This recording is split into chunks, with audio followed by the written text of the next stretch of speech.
Rhoma Irama, seorang musisi dangdut terkenal di Indonesia, memang dikenal memiliki hubungan keturunan dengan tokoh-tokoh besar dalam sejarah Indonesia. Bahkan ayah Bang Haji adalah seorang bangsawan, beliau adalah seorang raden. Beliau adalah Raden Irama Burdah Anggawirya, seorang pejuang kemerdekaan Indonesia.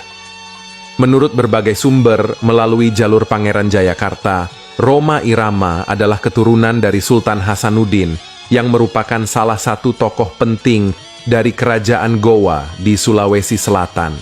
Sultan Hasanuddin sendiri merupakan keturunan dari Sunan Gunung Jati, salah satu anggota Wali Songo. Sunan Gunung Jati atau Syarif Hidayatullah adalah salah satu dari 9 wali yang terkenal menyebarkan agama Islam di Jawa.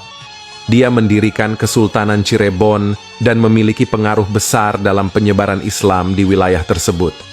Keturunan Sunan Gunung Jati menyebar luas, dan beberapa dari mereka memegang posisi penting di berbagai kerajaan di Indonesia, termasuk Kesultanan Gowa di Sulawesi Selatan.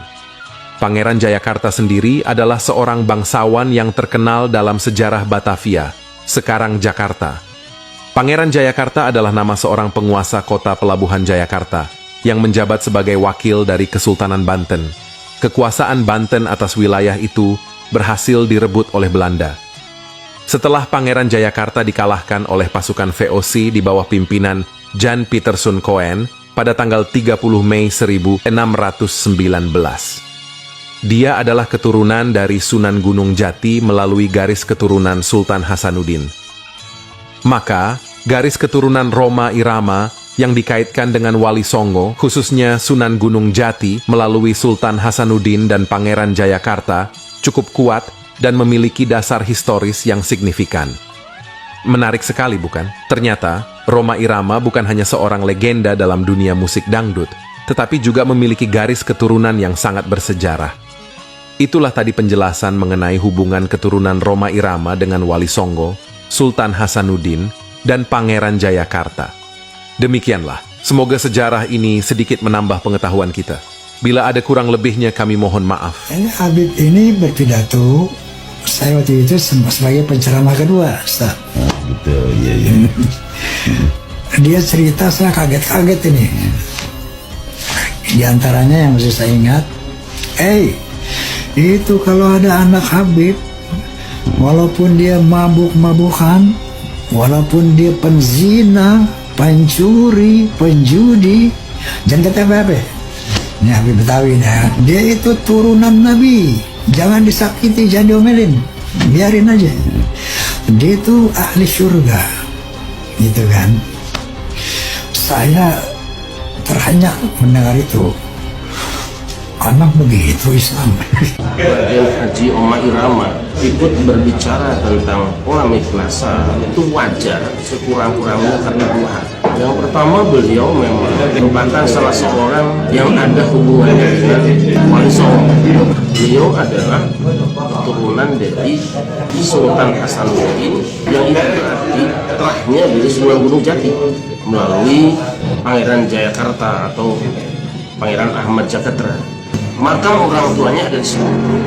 Alhamdulillah saya tahu ini karena saya pernah mengikuti silsilahnya keluarga Pangeran Jayakarta. Secara kebetulan saya mengisi pengajian rutin setiap Sabtu ketiga subuh di Masjid Asrafiyah Pangeran Jayakarta Jatinegara Kaum.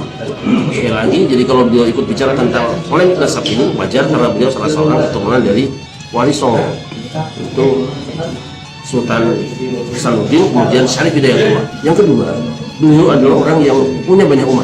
Sebagai seorang penyanyi dangdut yang terkenal, sebagai raja dangdut, beliau punya, seingat saya, sekitar 7 juta penggemar aktif yang tergabung dalam Forsa.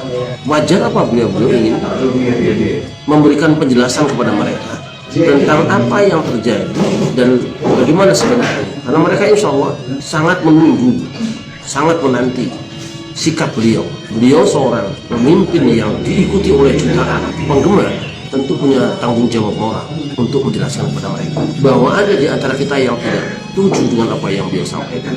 Sampaikanlah dengan cara halus. Nah, kita tidak tahu berapa sih ilmu kita dibandingkan dengan beliau. Saya kira itu saja pada Kandar Raden Haji Omah Irama. Sampaikan apa yang perlu disampaikan, jangan ragu-ragu.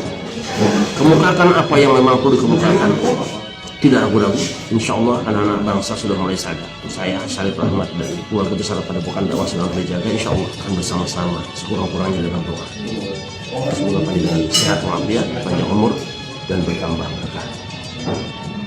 Terima kasih. Assalamualaikum warahmatullahi wabarakatuh.